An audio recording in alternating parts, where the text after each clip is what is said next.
I had a little technical difficulties getting started here. Good morning, everybody. Uneducated Economist talking about the lumber industry and how the crisis scenario is unfolding, and everybody has missed it except for those who have been following the Uneducated Economist. Now, down in the description, I left links to a number of articles that I have pulled off the internet. Actually, I used Grok to go and find them for me.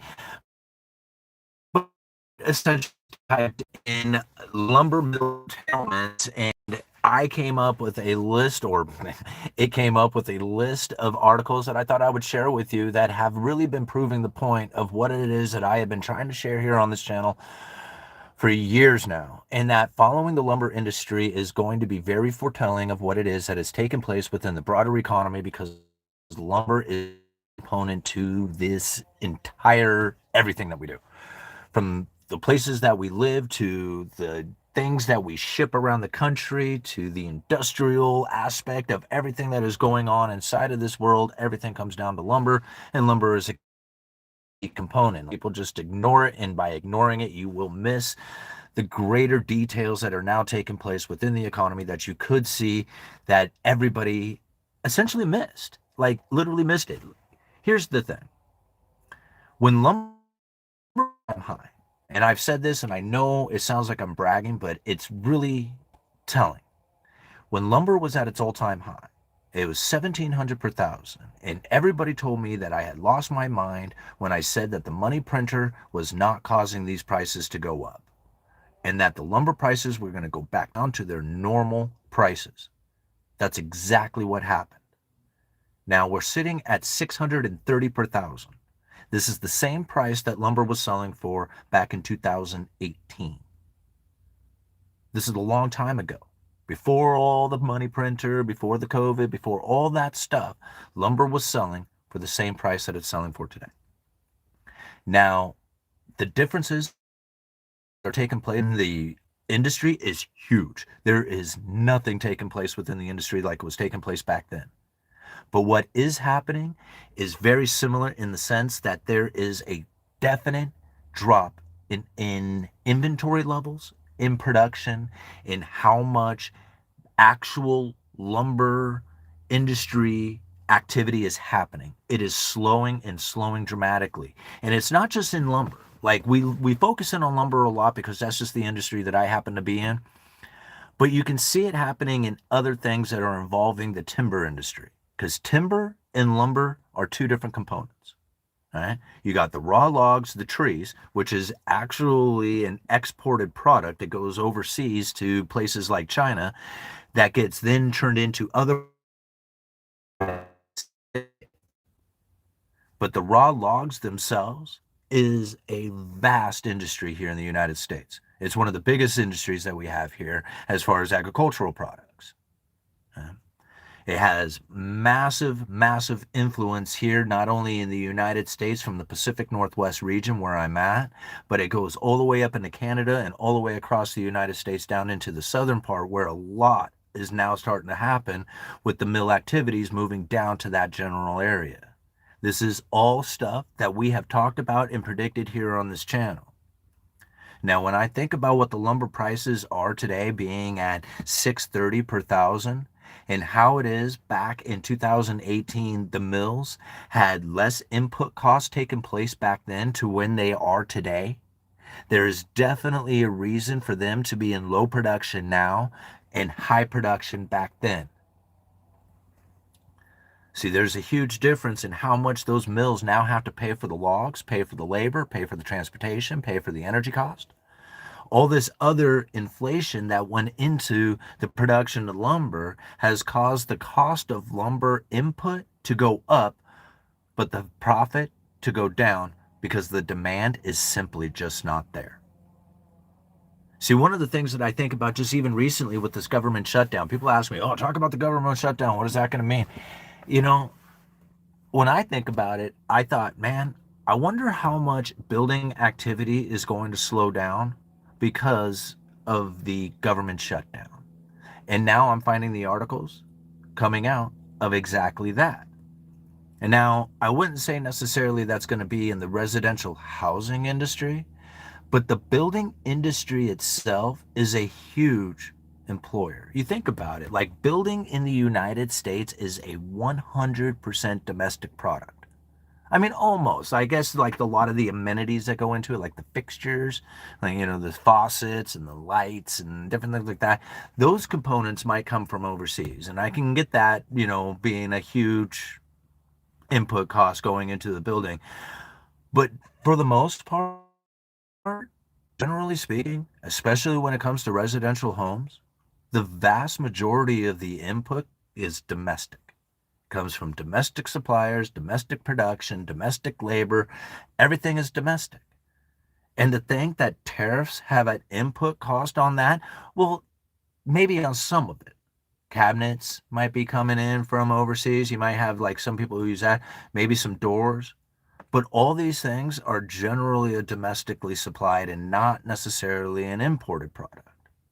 Are there imports? Absolutely. There's lots of them. Lots and lots of building supplies come in from foreign production. Absolutely. The majority of it comes from right here. And so understanding that the tariffs have a different impact on different products in different ways is the same to understanding that the impact from a shutdown, from government locking the whole economy down, telling people they can't go to work, some of this has very similar impacts when it comes to the idea of what is available as far as inventory in the industry. See, when you think about it, you're like, you can blame and push blame and all that other stuff. Okay, like their fault, they did this, they're the reasons they didn't. Okay, on and on. But then you can look at it and you can say, right now we have low inventory and low demand. What is going to happen if things change?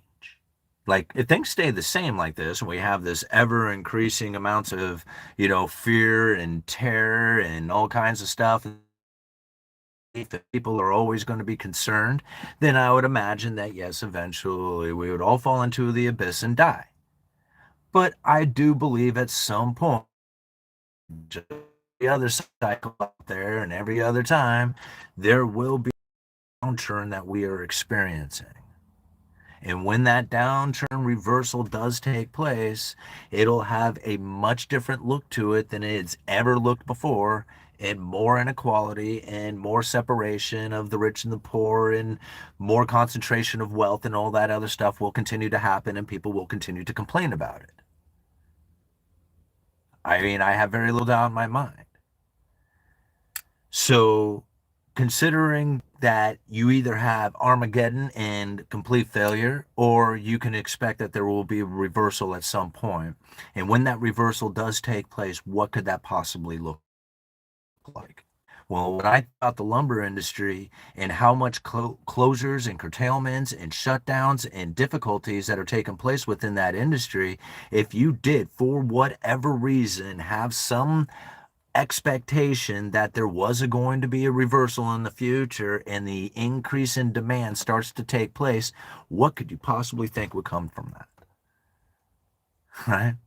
I mean, do you think that the demand for lumber would increase or decrease? Yeah, I would assume that it would increase. Are we there yet? No.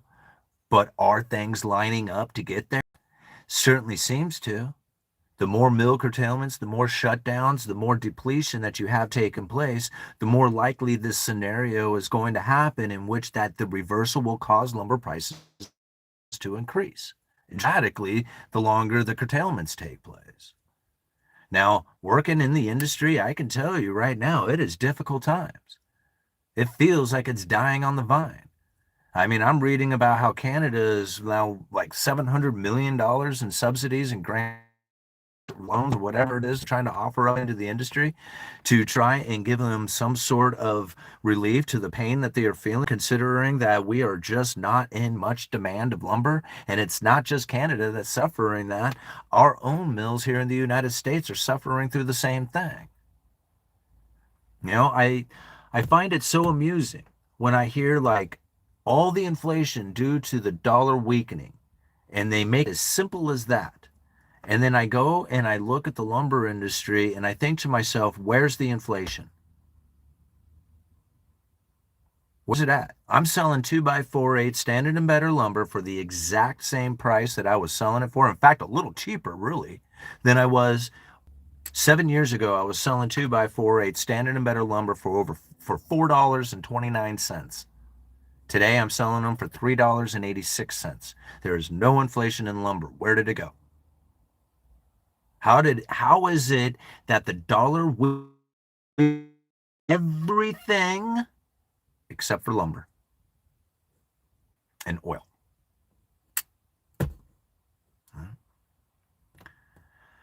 I love the manipulation thought. Here it is, people saying, oh, manipulation, manipulation. They're just doing it before it ever happened.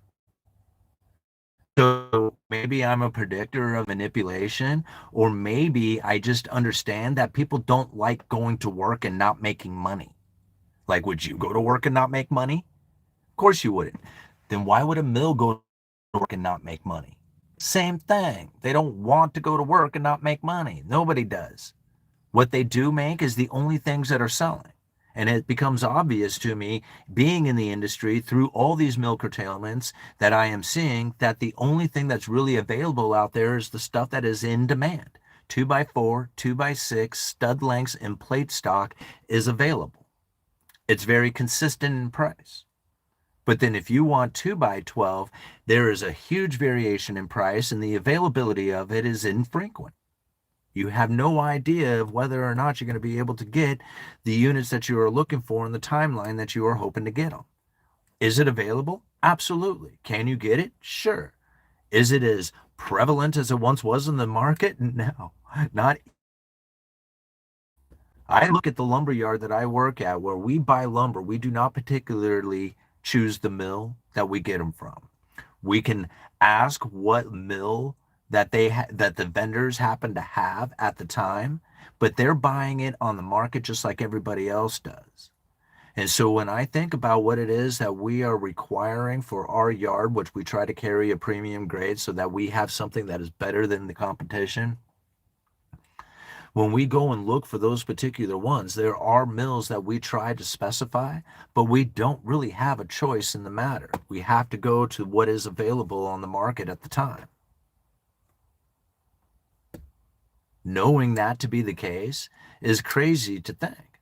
There was a time when I looked at every single unit in the yard, and every single one of them came from British Columbia. They all came from practically the same mill.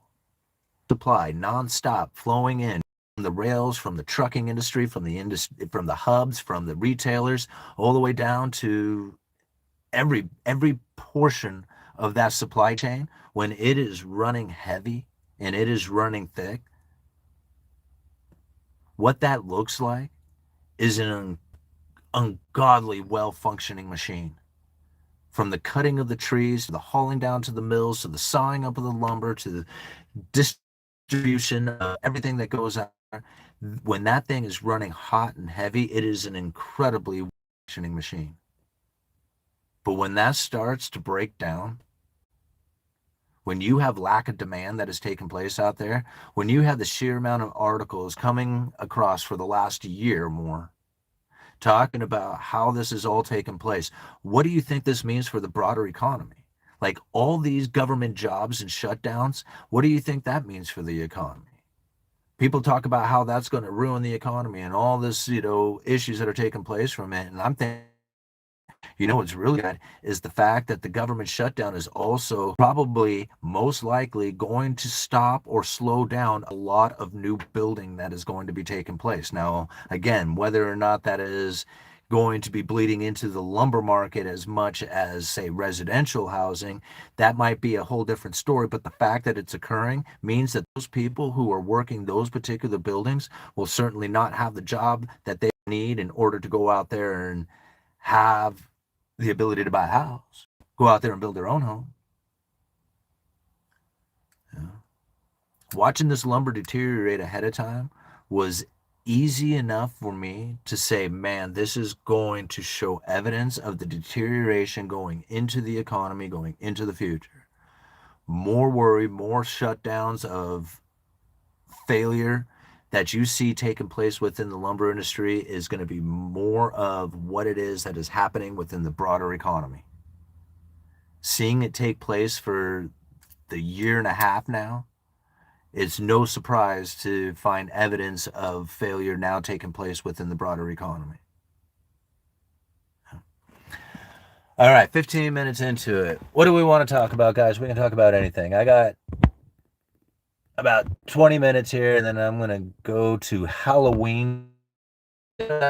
Halloween Town. It's that little kids movie where, anyway, it's an old Halloween movie. They filmed it about an hour from where I'm at, so we're going to go and hang out there for the afternoon. All right. Why is housing the same old? See, I think that's where that's not true, right? Like, go and look at housing in Arkansas, go and look at housing in Missouri, right? Go and look at some of the places where housing is incredibly cheap and tell me, right? It's not a matter of whether or not you can find cheap housing. The housing is cheap. It's the capabilities of the people while you're there. Is there a job there that you can do? Like, if you can stay locked in your house and make money inside your house without ever having to leave, and the only reason why you're going to go out is to get some food and resources of whatever it is, then most likely probably find a place right here in this country in which that you can do quite well and buy a cheap house. But for the most part, everybody else has to have a job or something else that has some sort of reason to make you have to money out there in the world. And when you do that, you have to be in a location that gives you the best and most awesome possibilities there. If you don't have those awesome impossibilities, then you're not going to be able to live. So you have to live in those areas, and those areas are expensive, right? Where cash flows, the money goes. It's expensive. All right. He's not complaining. He's teaching us. Let's talk about the Pythagorean theorem and its significance. What, 3, 4, 5? All right. There's weird. So this means higher house prices. Well, okay. So when you think about what it is that's taken place within, like, people always ask that, does this mean higher house prices?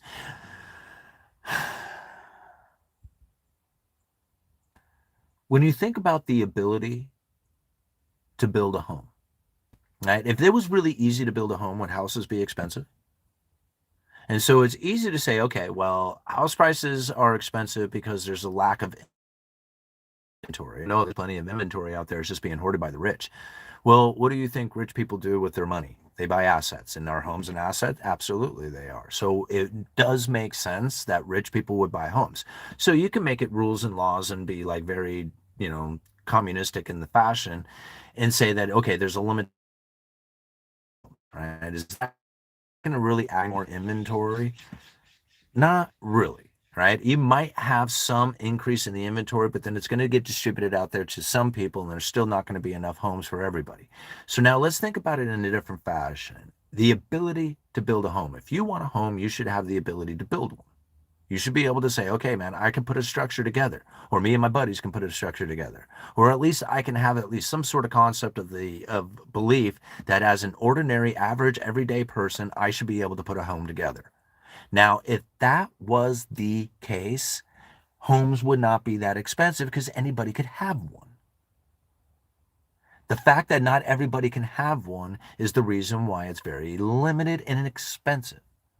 Cars are going to go the same way. See, there was a time when you could go to the wrecking yard, you could go get a car, right? And you and your buddies over the course of the summer, while in high school, piece that car together and have a running vehicle, and then you would be the coolest person in school, right? And that was a real thing. Now, is it possible? Yeah, I guess, maybe. Is it done? No, nobody does it like that anymore. No kid is going, like some, but kids don't go and do that anymore.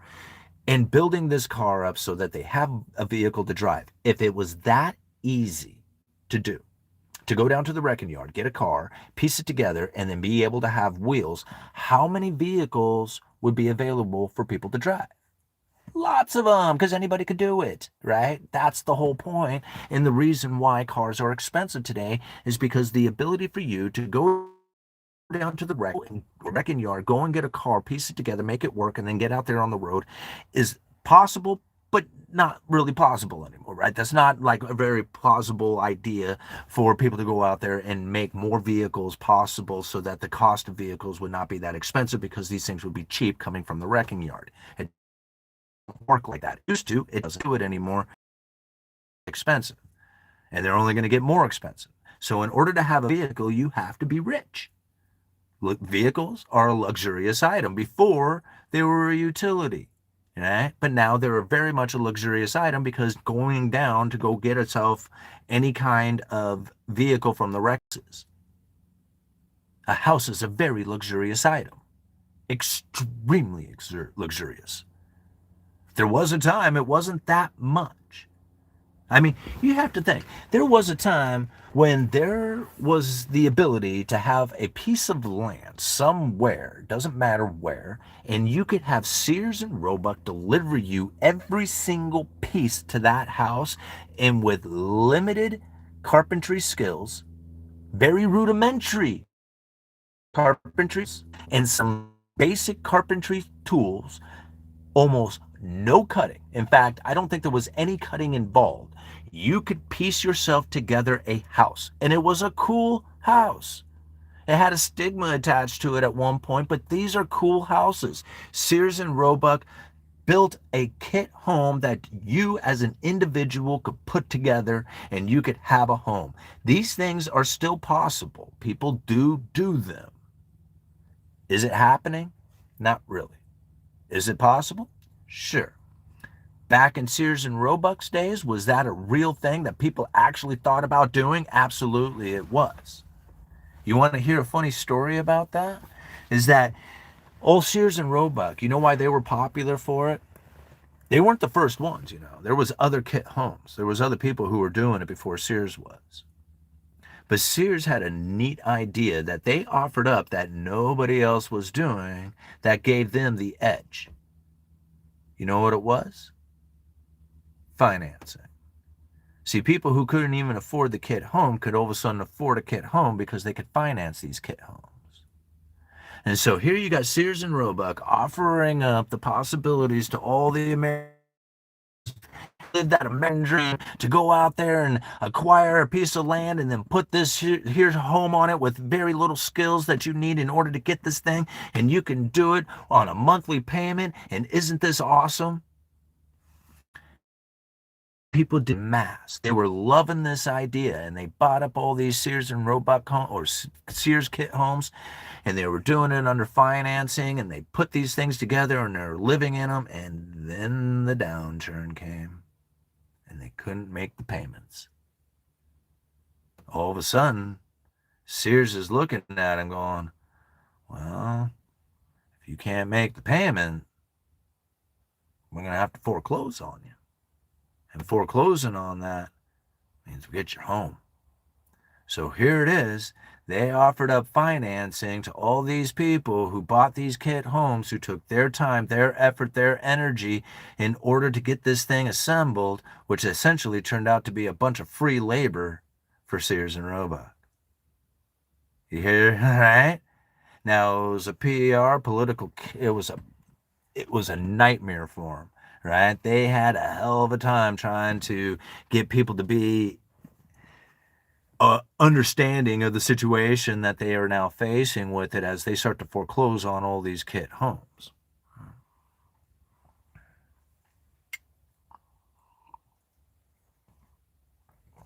Interesting how these things go down, isn't it?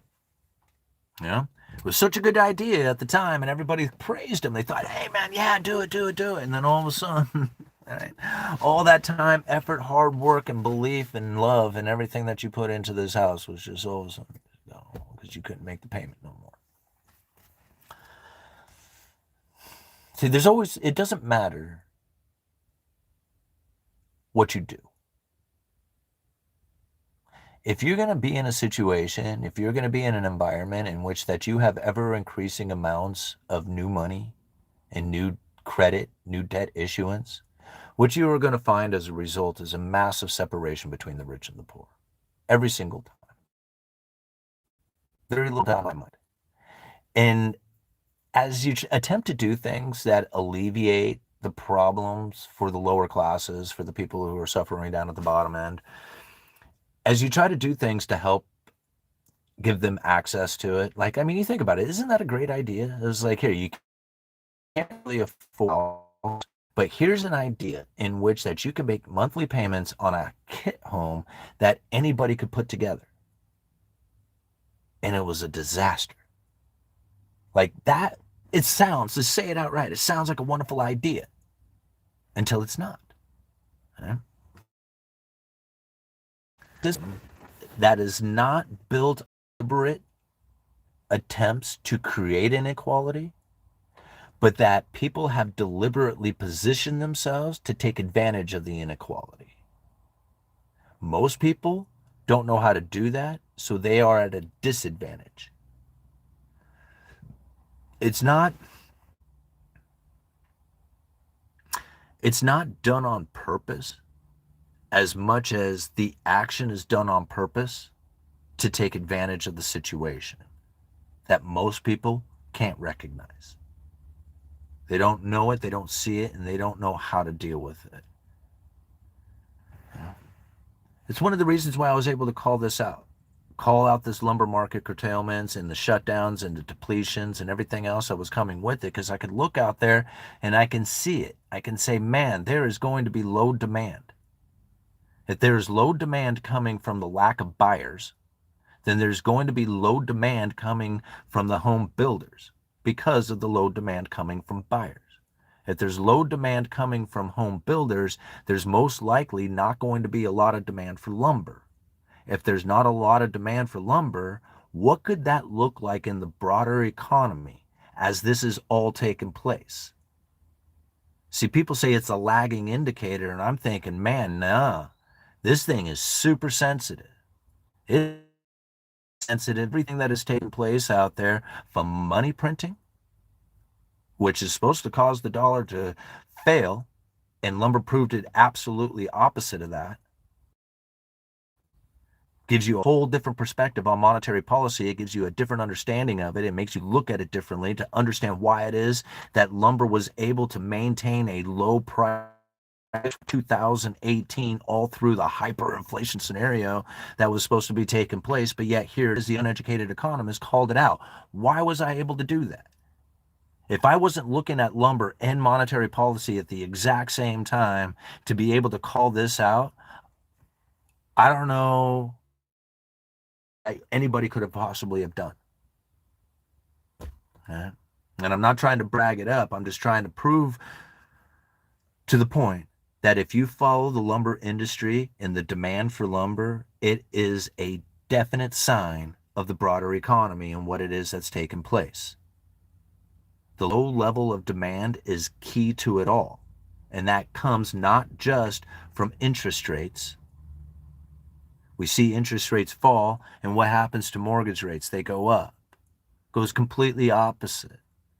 And so when I think about what it is that's being communicated by the Federal Reserve itself, I think, man, that's the monetary policy right there. They have control of the people's belief in a way that then has them making actions and decisions based on the ideas of what it is that is coming from the administration, that's coming from the central banks. Okay? Those people hardly have to do anything. You know, you think about it. When I say that they are using their words more than their actions, and I have been saying that for years, and then out of the mainstream media develops this term called taco trade. Trump always chickens out, meaning that he never comes through with the tariffs. And how many times did I say it? What tariffs? The tariffs that the workarounds, the exemptions, the, depletion of how much they actually really are. All these like ideas of what tariffs are. And I think to myself, I don't even know what the hell the tariff is. That's what tariffs are. People say, oh, look at these lumber tariffs. They're really kicking. Exceed the 2018 prices. That would be amazing. I mean, right now we're sitting in pretty low lumber prices, and they're talking, people telling me all the time about how the lumber is about ready to skyrocket and go through the roof. And I'm thinking, why? Because of duties and tariffs on lumber that have been in place going back to the 80s? Like this is nothing new. Every single administration has put these things on lumber, and because all of a sudden it's a big news and in your face, now it's going to do something? Huh, interesting. I mean, how many people really actually understand the lumber industry in such a way that they would be like, no, that's not going to take place? Oh, maybe the uneducated economist? I don't mean to brag this stuff up. I just share it with you so regularly now, and I get such pushback from so many people on it. And I'm thinking to myself, why are you pushing back? It's because you really, really, really want to be right with the money printer causing the inflation, and here lumber is really telling the truth. It's telling the story straight up for everybody to internalize and then use for their advantage, and then people dismiss it saying, no, that's not good stuff. Never mind that, right? I don't know. Right? I can tell now that there is probably going to be even more hell to pay coming housing, new construction. Like new construction is just it's in what's funny about it is like when you compare it to 2018, it's about the same. Right? The permit issuance. And so when I think, man, it's just like, well, it's really not that bad considering that, during 2000, during the COVID, I mean, like exempting the COVID section of it, right? Like right after COVID, building permit issuance shot through the roof. It was higher than like, and I mean, I don't even know like comparatively how far back to when it had out. It was in an extreme level. It shot up dramatically. But now building permit issuance is dropping. And that's the key to it. It's not necessarily how much is happening, it's the direction in which it's going. Building permit issuance is depleting, it's falling, and it's falling fast. And when you think about imagine all those people who are working those jobs and working in the industries are going to be very excited about going out there and buying a new house.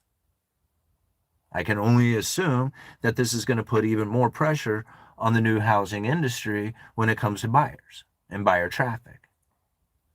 That, in turn, is going to put even more pressure that you're going to see here on the inventory depletion. Focused on this, and when I look at this and look out there at the rest of the world, I see it ahead of time. I mean, to me, it seems ahead of time because maybe I just involved my whole life around it. So therefore, that's just how I conduct myself is just by looking at the lumber industry and knowing that it's going to have an impact on my life and the things that are around me. But I can also call out many things that a lot of people are saying would never happen. It's just simply with the idea that the money printer go burr and prices go up really gave people a misunderstanding of inflation and what it was that was taking place within the inflationary scenario. I mean, right now, think about what it is that's taken place with inflation and at 2.9, 2.7, whatever it is. I mean, is that really that big of a consequence when in reality, the inflationary scenario that most people experience through the nightmare of prices, increase and majority of what everybody is now paying, when now making it so unbearable that they live paycheck to paycheck. And when I think about how it is that they are supposed to conduct themselves going into the future, there is nothing but hell to pay. You know? Watch this lumber industry. Take off when this starts becoming something of an exciting business and industry that is like kicking in and ramping up and going, man, we got things happening here. You're going to see the economy had already turned, right? But the demand for it is going to bring itself first. You're going to see prices go up. You're going to see inventory depleted, you're going to see all kinds of nightmare. Right? Right there is going to be a sign that shows that the economy has flipped, that has moved, one that buyers get those new homes. Right? And it'll be obvious within the demand. Much later, you'll see the industries doing well in their stocks, and they're going to say, oh, look, they're late to the game. And I'm going to think to myself, nah, if you had been paying attention, you would have actually seen the moves far ahead of those stock prices. Far ahead of them. All right, guys. 36 minutes into this rambling. I hope you all had a great time. 228 people watching with 58 likes. Thank you so much for hitting that like button. I'm going to give you about 5 minutes here. We're going to read to Halloween Town. All right, I know they have other sectors, but I'm only in charge of Texas. We ready? Yeah, it's getting going. Okay, cool. I'm going to answer a couple of comments, and then I'll be in there in like 5 minutes. All right? Yeah. All right. What will happen to college sports when colleges are not needed with AI? Interesting. I don't know. Like, everybody seems to think that AI is going to completely disassemble the entire societal structure. Like, all of a sudden, sports won't be played and people won't be communicating with each other, and there won't be any more trips to the beach, and there won't be anything like enjoyable in life anymore, and like all this stuff. And all right, Larry Bird says, "What's up, Freddie?" I don't see it that way. Like, I mean, to be honest, like what I think about AI, I think about conveniences that'll take place, giving people the ability to have free time to do more of what they should have been doing with their life anyway. And so I think about AI being a good thing, not a bad thing. People all want to see it as a bad thing, and I just don't see it that way. Like, to me, AI is going to free up people to do what they really should have been doing with their life anyway, right? Like, if AI is doing all the work, then what do we need to do the work for? And people are like, well, you're going to make money. And I'm thinking, why do you really need money? Like, why is money the concept in which that you need to, like, I think about it all the time. You can get all the things that you ever needed in your life, and you never have to have any money to do it. Like, the energy of having things is not the same of the energy of having money. Being in money and being in abundance are two different things. People want to put these two together, and that's the problem. That's right there is the problem that most people end up facing. This is where I'm going to let it go right here, because I got to go to Halloween Town, which is really strange to say. Really funny. But that's the difference inside of it. The energy of being in abundance and the energy of being in money are two different things. And so many people want to put these together, say, no, money is abundance and abundance is money, and there is no difference between the two. And then they don't think about it any other way. And if they don't think about it any other way, it's going to become very difficult, because abundance is not money. Abundance is everywhere all the time, constantly, and it's free flowing, right? It's just like there's no way that the abundance is never not there. It's always there. And when we put the limitation on the abundance is not there because of money, now you have built up an egotistical way of looking at it that has walls and limitations and preventions from actually occurring. And this is hard for a lot of people to then disassociate the money and abundance. There are two different things. And once you see it, like knowing that I was able to travel, to eat nice food, to do things in my life during a time when I had very little money, and yet it was still occurring. So when I think about, like, I was able to do certain things in my life and it was happening, and I didn't have a lot of money at the time, and the little money I did have seemed to be enough, because the money itself isn't the problem. It isn't a problem at all unless you give it a problem, make it a problem, give it meaning as a problem. Same thing with the abundance. The abundance is a problem because of money, right? So as soon as you have abundance having a problem because it's money I need to have the abundance, now you got this problem. There is no problem because the meaning that you have given it shouldn't have had a problem involved. It's always free all the time, constantly. Now, to understand, to be in the energy is then to be aware of what it is that you are receiving and how it is that you are blocking what it is that you should be receiving as far as the abundance goes. And I know this sounds very strange, and again, it's kind of esoteric and crystal grip and hippie and stuff like that, but it's the reality of the situation that we must face. Like, just as simple as this, I was able to fly on a first class flight, stay in a very nice hotel room, and meet some extraordinarily cool people. And I didn't pay for it because I was willing to participate. I said yes. That was the work that I put in. Now, I did a bunch of things leading up to it, but ultimately a question came to me that says, would you like this in your life? A first class flight, a nice stay in a hotel, nice food, and to meet cool people. And you don't have to pay a dime for this. Think about that abundance. Like, I didn't have to pay a dime for any of it. I'm sorry, the gas to get there, to get to the airport. I'm talking about like that first trip to the rebel capitalist. But when I think about how it is that I was willing to receive this abundance in my life, how it is that I was going to be in a position in which that it wasn't about money, making money, having money, but it was a matter of being in the energy, being in the flow, being in the position in which that I was trying to provide something that was helpful and useful to this world. And by doing that, I get to share in these experiences. And it literally didn't cost me anything to do it except being there. Okay? And that's how it works. That's how everything works out there in the entire world. It doesn't matter what it is. It doesn't, money is the same as anything else. If you're going to be in the flow of money, you got to be in the understanding of receiving that money. Okay? Most people lock themselves into, I got to trade my time for dollars, which is an easy way to do it. Don't get me wrong. I mean, that's how I do it 8 hours a day, right? But that's not where I'm limited. I'm not limited to having to figure out how to get somebody to trade me my time for their dollars. That's only part of what it is that I do. But it is part of what I do on the broader aspect of trying to be in the flow.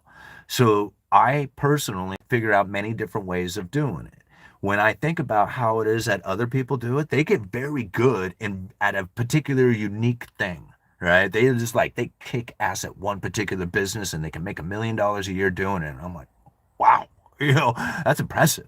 And then they look at me and they're like, dude, that's impressive what you have done. And I'm like, thing, and yeah, it's fun. I like getting out on stage and entertaining and stuff like that, and they're like, no, man, that's impressive, and I'm like, it feels very natural. Like I don't think about it being complicated or hard or even I got to make money. I don't think about it in that fashion. I think, man, I really enjoy coming out here. I really enjoy sharing these thoughts and ideas with you, and I really enjoy everything that I get from it. The experiences alone are so worth it. Like, I don't think necessarily about the money. Like, it's nice paying my bills on time. I love that part. But that's it, right? Okay, moving on. I gotta go, guys. I'm going to Halloween Town. If you guys happen to be in the area, cruise over there. Halloween Town, it's like in St. Helens. And they get it all done up, and like they filmed the movie there, like I don't know, back in the '90s or something like that. And then the town kept the movie, like they kept the movie. So anyway, it'll be fun. Hit the like button, everybody. I hope you enjoyed it. The links are down in the description, right? Tells the entire story. We've been breaking this down time and time again, and I thought I would just share those links with you just to kind of keep you updated on the fact that this is all occurring.